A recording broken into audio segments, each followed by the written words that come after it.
Hi, I'm Elena.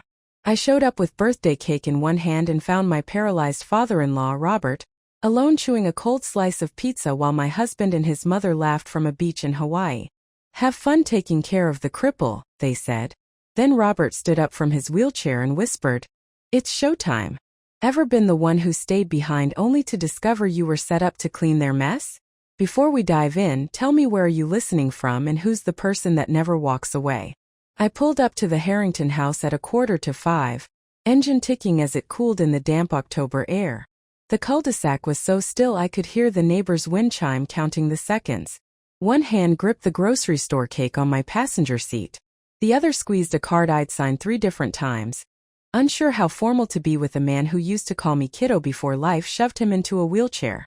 I told myself the whole family was simply late. Maybe traffic from Houston. Deep down I knew better. Lateness wasn't their habit. Avoidance was. I let myself in with the key Harrington insisted I keep. The foyer smelled faintly of bleach and lemon candles, the kind Vivian liked to light after scolding me about proper household standards. No birthday banner, no voices, no streamers fluttering from the ceiling the way my mother had always done, even after my dad passed. I set the cake on the hall table, ran fingertips over its plastic lid, and listened. Silence broken only by the fridge kicking on. A year earlier, almost to the day, I'd watched Robert laugh so hard sweet tea came out his nose. Nathan was teasing me about my shifts at the rehab center. Robert had cut him off, said, "Nursing assistants keep the world turning while people like Nathan just talk."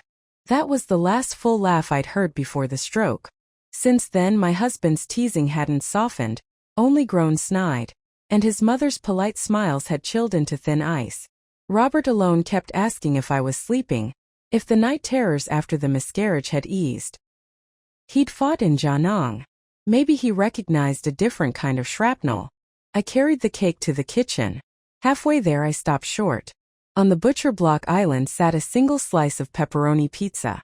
Cold grease congealed along the crust, laid on a crumpled paper towel. Beside it, Robert rested in his chair. Blanket pulled at his ankles, shoulders sagging. The TV was off, the room dim. No candles, no gift wrap, nothing. His eyes met mine. Apology, shame, a question he was too proud to ask. "Hi, Dad," I whispered, voice echoing in the kitchen tiles. I placed the cake on the counter, found a plate, knife, matches, busy hands distract racing hearts. Before I could light a candle, the FaceTime tone chirped. Nathan's name. I answered.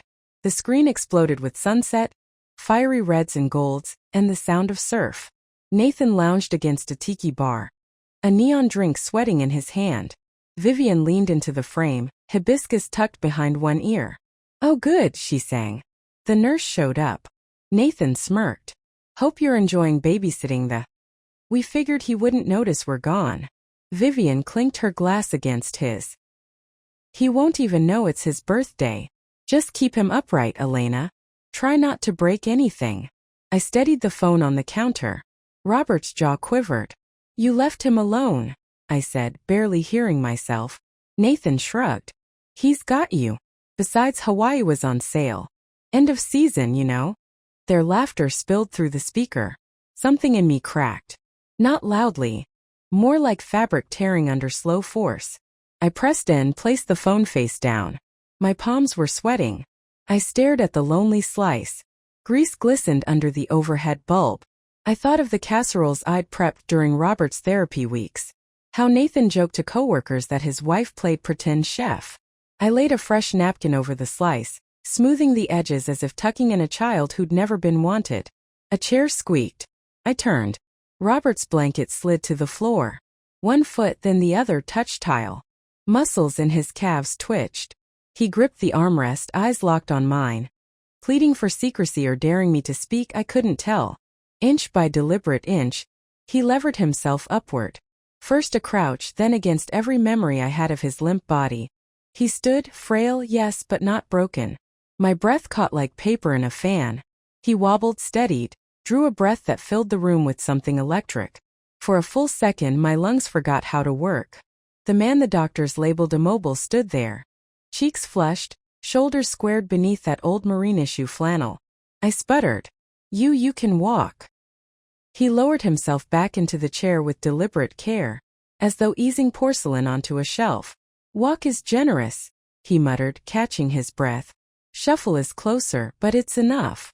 His gaze slid toward the hallway, making sure no one else materialized. No footsteps, no laughter, just the coffee pot clicking off behind us.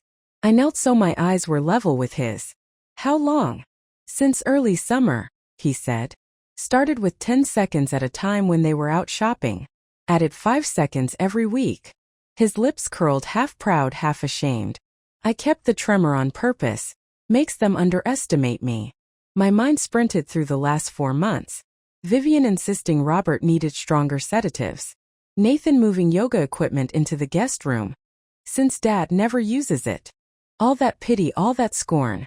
They'd milked his condition for sympathy and credit card points. He leaned forward, voice low. If they knew I could stand, they'd ship me to a nursing home before dawn. Easier to control money when the old man's tucked away. Betrayal should have tasted bitter. But mostly I felt clarity, an unexpected, settling focus. They used both, I whispered, because it was suddenly obvious. My miscarriage had been followed by Vivian's reassuring pat on the shoulder. Some women just aren't built for motherhood. Nathan had booked a golf weekend 2 states over instead of staying for the DNC. Only Robert had texted at 2 a.m., proud of you, kiddo. He reached sideways to the bookcase and pressed a concealed latch. A drawer slid out with a soft scrape, revealing a weathered accordion folder bulging. On top lay a flash drive. I recorded everything, he said. Hidden cam in the garage, baby monitor in my room, doctors, lawyers, their phone calls. Even last night, Nathan bragging he'd changed my IRA beneficiary while sipping my ties. I glanced at the hall again.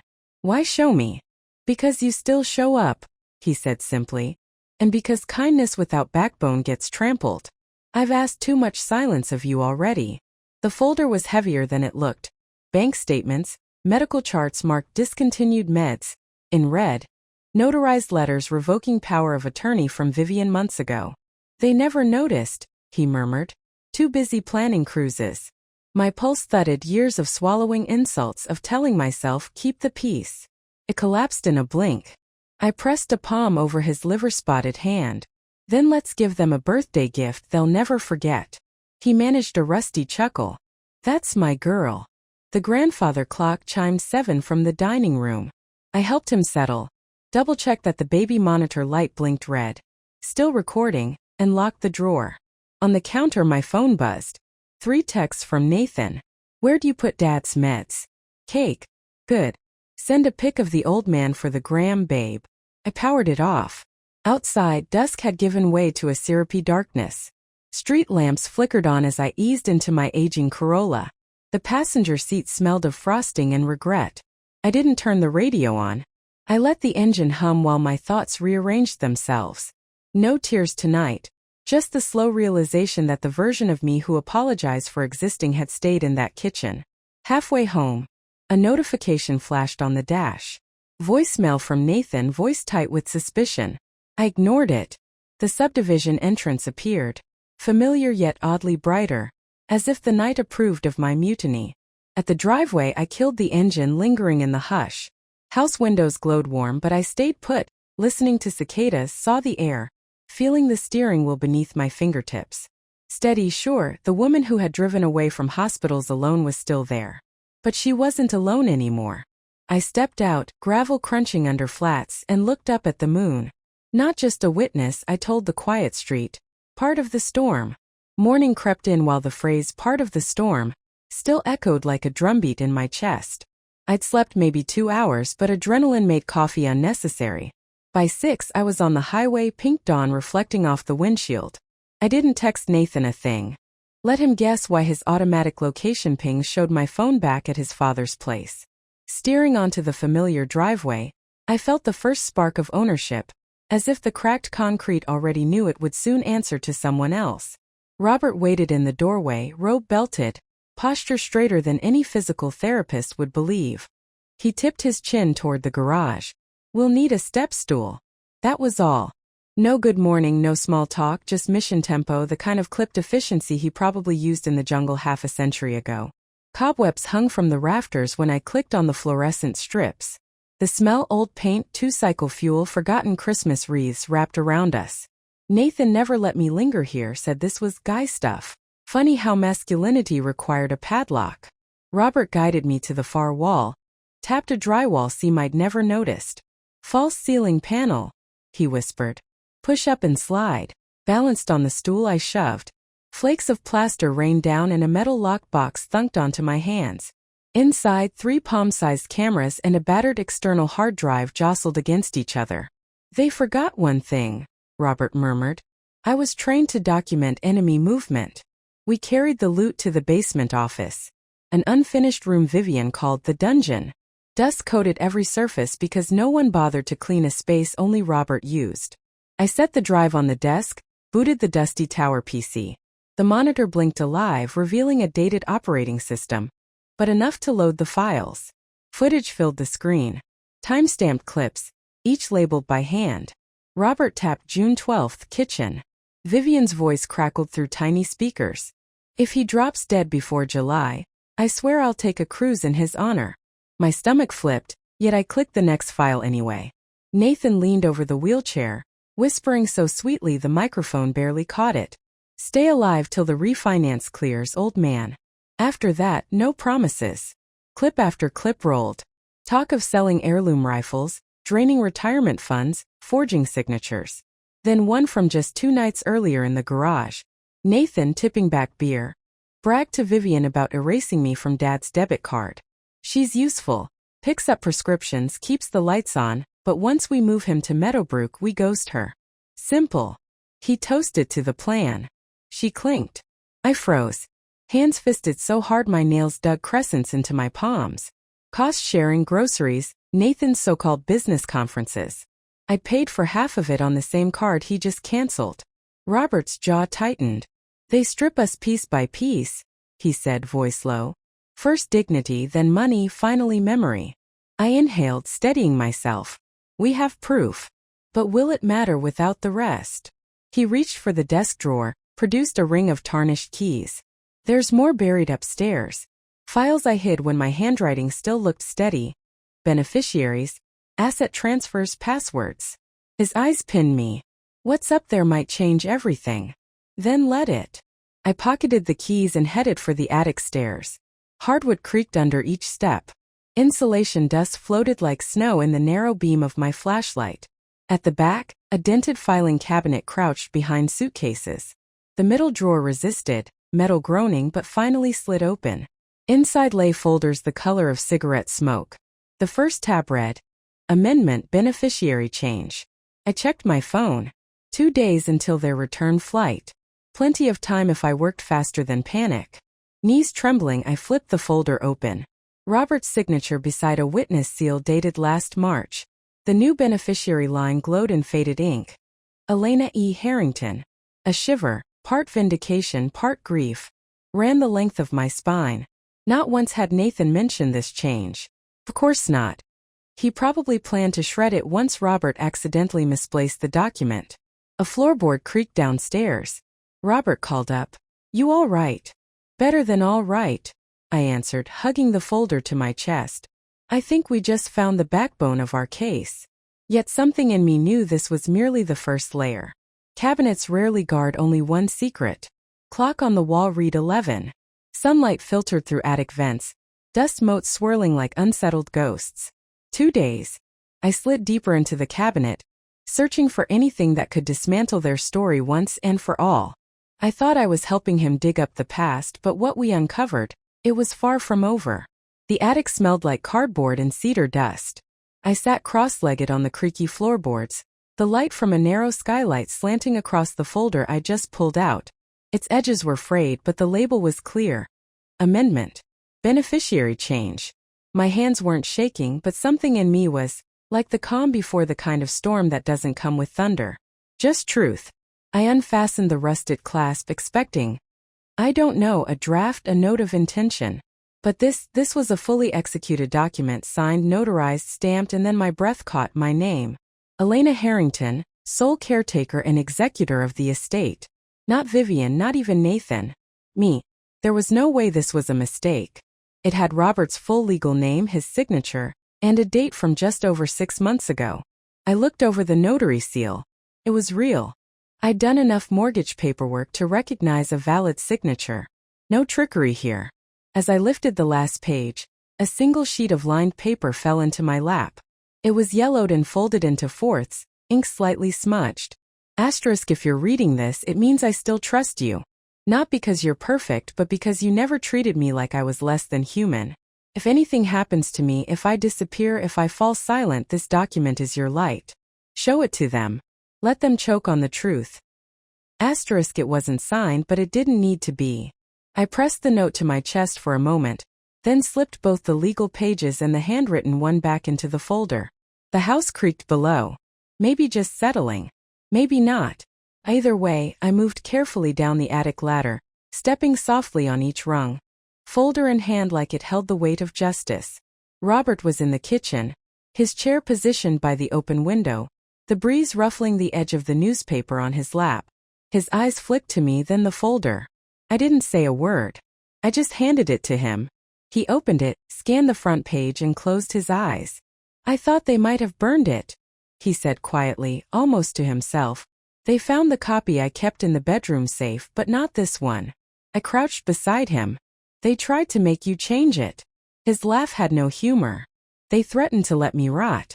Said they'd take away the nurse, stop bringing food. Nathan yelled that I was playing dictator. Vivian called me a burden. But I was still in my right mind. I knew what I was doing, and I knew who'd show up even when they didn't. He turned to me, eyes sharp again, still underneath the fatigue. That's why you're on that paper. I didn't know what to say. I thought of all the weekends Nathan needed time to decompress, while I cleaned his father's sheets, of Vivian's casual cruelty, brushing crumbs off her dress while calling Robert a relic with good insurance. And now this. I stood and reached for a glass of water. The kitchen clock said 2:17 p.m. I'd barely noticed time passing. The world had narrowed to paper and memory came fast now. 2 years ago at one of Vivian's wine nights, I'd passed through the hallway as she was laughing to someone on speakerphone. He's not dead yet, she snorted. Must have done a deal with the devil. Back then I thought it was tasteless sarcasm, her brand, but now I saw it clearer. That wasn't a joke. It was disappointment. She'd been waiting on an inheritance that refused to arrive. Behind me, Robert wheeled over to the wall cabinet. He pressed the edge of a panel and it clicked open. Another folder slid out, thinner this time. Inside was a single page. If I die, he said softly, you have first right to buy this house. $1. It's already notarized. They don't know this exists. I blinked. Why me? His answer was quiet. Because you made this house feel alive again, and they've mocked you for too long. I stared at the deed, the clause, the clean typewritten lines that spelled out a decision made in secret. I never wanted any of this, I said aloud, though I wasn't sure who I was saying it to. Wanting it isn't the point, Robert replied. Understanding why they hate you is. I looked up slowly, the folder clutched in my hands, his words sinking deep like a slow, steady weight. Now I understood why they hated me, and the knowledge settled like armor. I sat at the kitchen table, late afternoon sun drifting across the laminate like a slow tide. The amended will and the $1 house agreement lay in front of me, edges weighted by a chipped mug. My fingertips still tingled, but the tremor wasn't fear anymore. It was purpose. I won't let them maneuver you again, I said, steadying my voice. We do this by the book. No shortcuts they can twist. Robert nodded as if he'd already run that calculus. Then fetched the brown notebook in my office. Bottom drawer, left-hand side. The office smelled of typewriter oil and old victories. Under a stack of dog-eared manuals sat a leather journal embossed with faded initials. Inside the front cover, one number was written twice.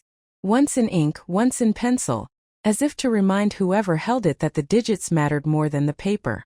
Back in the kitchen I dialed. A firm baritone answered on the first ring. Crowley.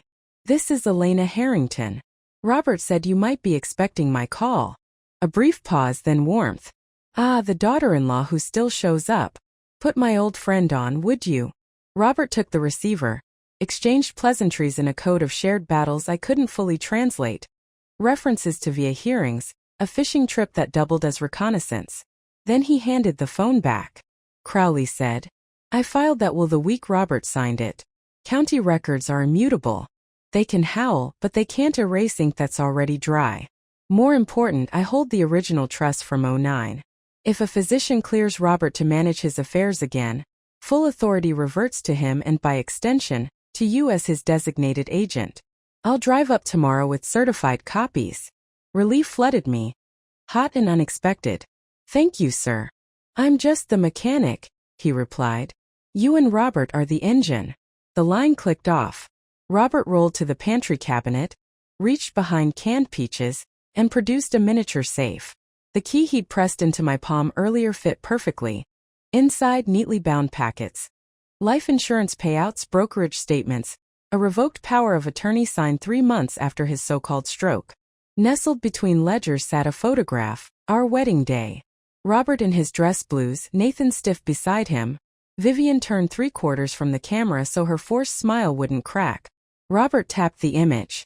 They framed a copy for themselves, cropped me out. I kept the real one. Something inside me, the last filament of blind loyalty, finally snapped. "They've been rewriting the story for years," I said. "Time we hand the audience the director's cut." Dusk settled across the house, drawing long shadows over paperwork that now felt less like evidence and more like ammunition. I brewed coffee, though neither of us needed caffeine. We spent an hour sorting documents into piles. Assets, medical records, forged requests. Robert's precise military penmanship labeled each folder. 8:30 rolled in on the grandfather clock's measured chime. I was sliding the final stack into a banker's box when the landline rang. I reached for the speaker button without flinching. Robert didn't move either, his eyes locked on the phone like it might combust.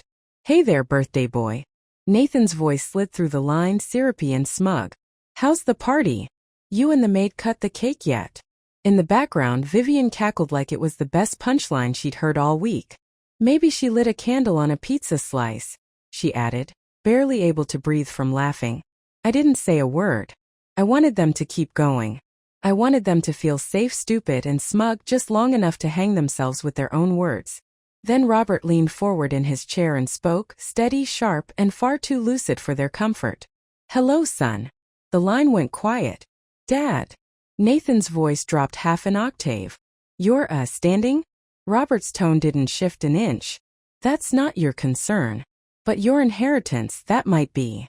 There was a rustling on the other end, as if someone had bumped the phone or dropped something. Vivian jumped in, voice shrill. "This is manipulation. Elena is manipulating you. She's brainwashing you, Robert."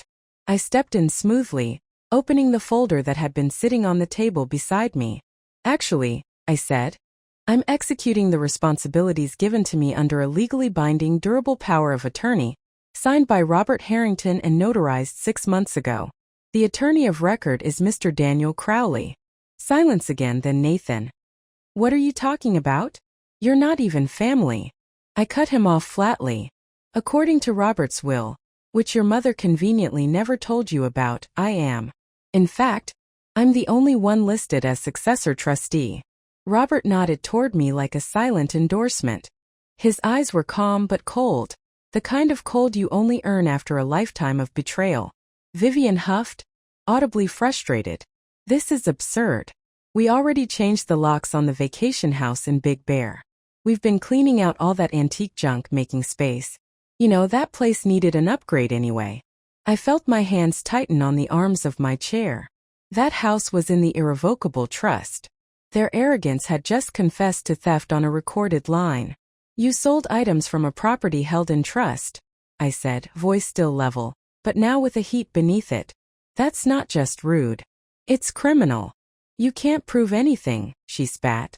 Robert didn't blink. "Everything you've touched can be traced. Every item, every deposit. You think you're untouchable because you laughed while I was in a wheelchair? Because you threw a party in Hawaii on my birthday?" Nathan growled. "This is insane. You can't come after us with what? Some lawyer's letter." "You'll find out tomorrow morning," I said, "when the cease and desist is served to both of you. Crowley's already drafting it tonight." "You're bluffing," Vivian barked. "No," I replied, my voice steady like a glass pane that was about to crack. You just got too comfortable stealing from someone you thought was weak. Nathan's voice dropped again, this time shaky. What do you want? Robert leaned back in his chair. To see what happens when the forgotten become the powerful. Vivian was losing it now. You're a selfish, bitter old man who's letting some gold digger poison you. I raised an eyebrow, ignoring the insult. Your problem is that you assumed kindness was weakness. Some of us know how to fight quietly and win. You're not getting away with this. Nathan shouted. We'll get our own lawyer. Robert chuckled, low and dry. Good. Let them read the trust. Then let them explain to you how badly you've messed up. The line started to distort from raised voices. I could hear Vivian yelling something about calling their cousin in real estate law. As if that could undo everything they'd already admitted. I reached forward and calmly ended the call. The silence that followed rang louder than any shouting. I looked down at the phone, fingers still resting on the buttons, heart pounding but face cool. Then I turned to Robert. You've made a very big mistake, I said quietly into the room. See you in court. The phone call ended with a hollow click. But the words still hung in the air, sharp and echoing. Robert didn't speak. He simply rose, slower this time with more weight on his cane, and motioned for me to follow. No words, just that look again. Determined. Focused. We moved through the silent house, past the family portrait, still hanging crooked on the hallway wall. Dust had begun to claim the corners like even the house had started grieving. Robert stopped at the foot of a narrow staircase tucked behind the pantry. He glanced at me. They never came up here, he said. Too busy making plans to bury me. The attic groaned as we stepped in. The smell was old wood and time. Robert reached for the light chain, and the bulb flickered on, casting long shadows over forgotten boxes and canvas-covered furniture. The floor creaked with every step, and something about that sound made my pulse quicken. They thought the dust would keep their secrets safe, Robert muttered. But I always knew the truth prefers silence. We moved box by box, old tax records, holiday cards, a box labeled Nathan's college that was surprisingly light. But then, tucked beneath a stack of old photo albums, was a cracked leather binder. It looked unremarkable until I opened it. Inside were documents so brittle they seemed to whisper as I turned the pages, but what they revealed shouted. The original trust, irrevocable and untouched. Robert's signature notarized years ago. Handwritten notes detailing each account moved, each deed reassigned, and then stapled in the back, pages of forged signatures. Vivian's handwriting. Unmistakably clumsy where it tried to imitate her husband's hand. I looked up. Robert's mouth tightened, but he didn't seem surprised. They thought I was losing it, he said, voice flat. So I let them think that. The more I forgot, the more careless they got. He knelt beside a different box and pulled out a faded composition notebook. Pages and pages of what looked like journal entries, but really it was a ledger. Every sale, every withdrawal, every time Vivian or Nathan dipped their hands into his life like it was theirs to take. They laughed when I started putting notes on sticky pads, said I was going senile, Robert added. But every note I left out was a decoy. The real records lived up here with the mold and the mice. We spent the next hour cataloging what we found, photographing everything with my phone. I emailed backup copies to myself, to Robert's cloud folder, and to Mr. Bennett, the family lawyer. Robert nodded in approval as I hit send. By late afternoon, we were sitting across from Bennett in his small office just outside town. The man had been in the family's legal circle for decades, but as he flipped through the binder, his expression shifted from skepticism to cold rage. This wasn't just mishandling, he said, tapping the forged pages. This is felony fraud, and combined with what Robert has written here, elder abuse, financial coercion, maybe even conspiracy to defraud the trust. He glanced at me, then at Robert. And the power of attorney you reactivated last spring. That means, Elena, you have full legal authority to act on his behalf. I didn't say anything, just nodded. But something inside me settled. This wasn't just a fight anymore. It was justice. We began drafting the legal orders.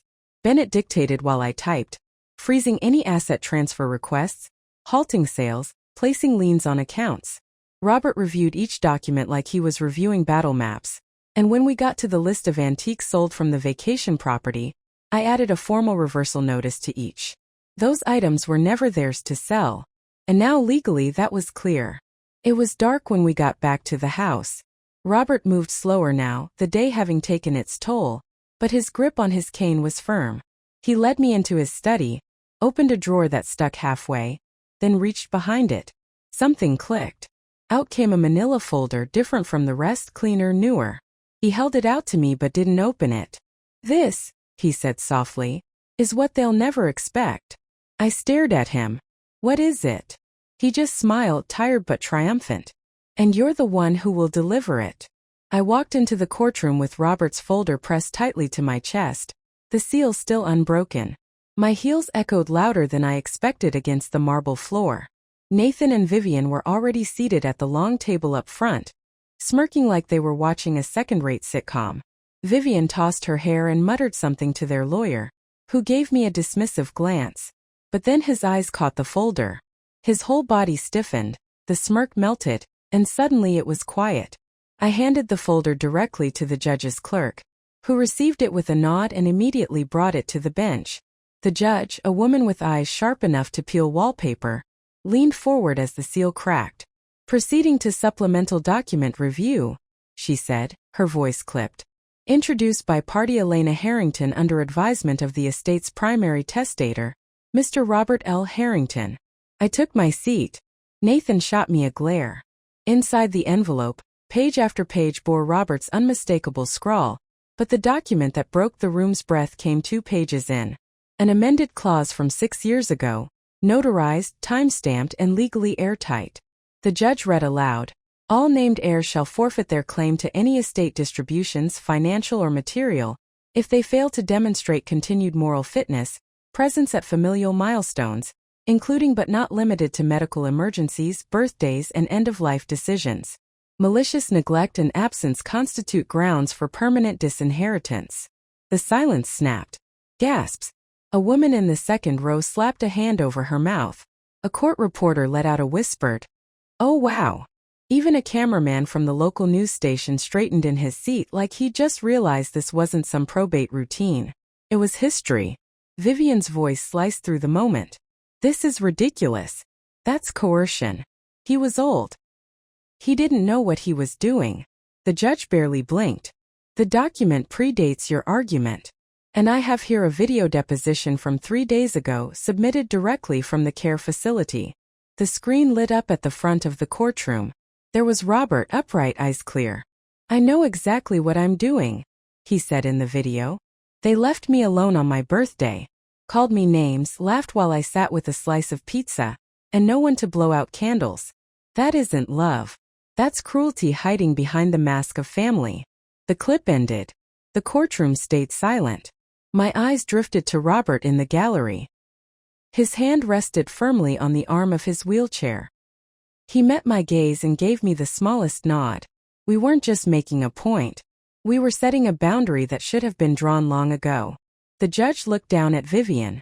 "Do you have anything further to add before I proceed?" She opened her mouth, then closed it. I knew why. Because next came the time-stamped photos. I reached into my file and passed them up. There they were, Nathan and Vivian on a beach chair in Maui, holding up mimosas on the exact date and time Robert had been sitting alone, forgotten, waiting for anyone to say happy birthday. The judge reviewed them without a word. Then she turned her attention to the flash drive included in the envelope. Additional supporting video from the defendant. The video played. Robert, years younger, seated beside his longtime caregiver, who would later resign under Vivian's pressure. "This clause," he said, gesturing to the paper, "protects the legacy not for money but for love. I can't let them wear the Harrington name like a coat they only pull out for holidays." The court clerk stopped the video on the frame where Robert stared directly into the camera. My throat tightened. That was the moment I remembered why I'd stayed, why I'd helped him. He knew long before I did. Nathan couldn't hold it in anymore. He bolted upright and pointed across the room. "You did this," he roared at me. "You manipulated him. You wormed your way in like some gold-digging nurse." "Nathan," the judge warned. But he was past the point of no return. "You planned this whole thing. You made him sign it. You're not family." I didn't move. I didn't even flinch. Instead, I held up one more piece of evidence. A printed screenshot of Nathan's flight itinerary and a social post, him and Vivian tagging a resort with no cripples allowed. A murmur of disgust rippled through the courtroom. The judge glanced back down at the documents and then looked straight at me. "Under the conditions of this amended clause," she said, her voice steady but firm, "all inheritance rights are hereby voided for Ms. Vivian Harrington and Mr. Nathan Harrington, effective immediately." Vivian let out a shocked sob. Nathan just stood there, pale as stone. The judge continued, "The entirety of the Harrington estate, liquid, fixed, and intellectual, shall be transferred to the sole designated trustee outlined in the clause in accordance with Mr. Harrington's intent." A pause. She turned toward me. "And do you accept what's been entrusted to you?" I looked at Robert. He didn't speak. He didn't have to. My voice found its way out stronger than I remembered it. "Yes," I said. "I do." "Yes," I said, my voice clear in the tall room. "I accept because this isn't about wealth. It's about restoring what should never have been taken." The judge's gavel came down, crisp and definitive. Control of every account, property, and share slid from Nathan and Vivian's fingers into mine. Their attorney packed papers with shaking hands. Vivian's mascara streaked while she sobbed into a silk scarf. Nathan stormed out first, shoulders rigid, muttering about appeals, but the echo of the ruling followed him like a drumbeat he couldn't outrun. Court officers ushered reporters aside so Robert could exit. He refused the wheelchair. Instead, he gripped his cane, nodded politely to every stunned onlooker, and walked the length of the corridor under his own power. When we reached the sunlight outside, he exhaled as though the last 3 years finally lifted from his chest. Back in Pasadena, late afternoon light poured through freshly washed windows. The cold pizza pan was gone, replaced by the smell of bubbling lasagna. I set 2 plates on the table, real china, not paper this time, and poured sweet tea into heavy glasses Robert kept from his Navy days. He settled into the dining chair at the head of the table. "First hot meal I've had in my own house in months," he said, eyes glinting. "And no one calling it a waste of calories." We ate in unhurried silence, letting the ordinary act of dinner feel revolutionary. When the dishes were rinsed, Robert wheeled a small cedar chest from the hall. Inside lay the photo album Vivian once tried to trash, now dusted and whole. He opened to a page of Polaroids, him and my late husband, smiling beside a battered fishing boat, me holding up a tiny bass like it was gold. "I kept this one," he said, tracing the faded edge, "because I looked genuinely happy. And so did you." I ran a thumb over the picture. That trip had taken place 2 summers before the stroke, before grief made Nathan's humor mean and Vivian's ambitions ruthless. I realized how long it had been since I'd seen that version of myself. Laughing without a clock ticking over my head, Robert closed the album, slid it toward me. "This legacy isn't cash, Elena. It's choosing who gets a seat at the table. Money just pays for the chairs." We moved to the study where new documents awaited signatures, paperwork launching the Harrington Foundation for Abandoned Caregivers. Crowley had drafted bylaws. I added a mission statement in plain language. Grants for respite care, legal aid, and training. Robert initialed every page with hands that barely shook. Night settled outside.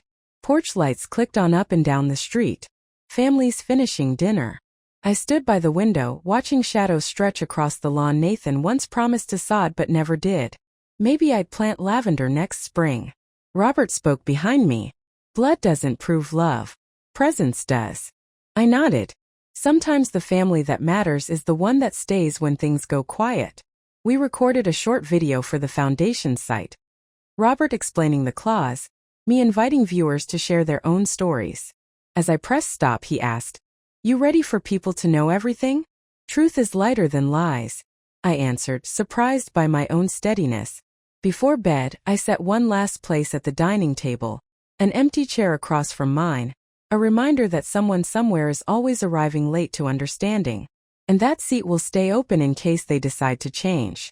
Have you ever watched someone be forgotten until they proved they were the most unforgettable one in the room? Have you ever been the only one who stayed while everyone else walked away? Tell me your story in the comments.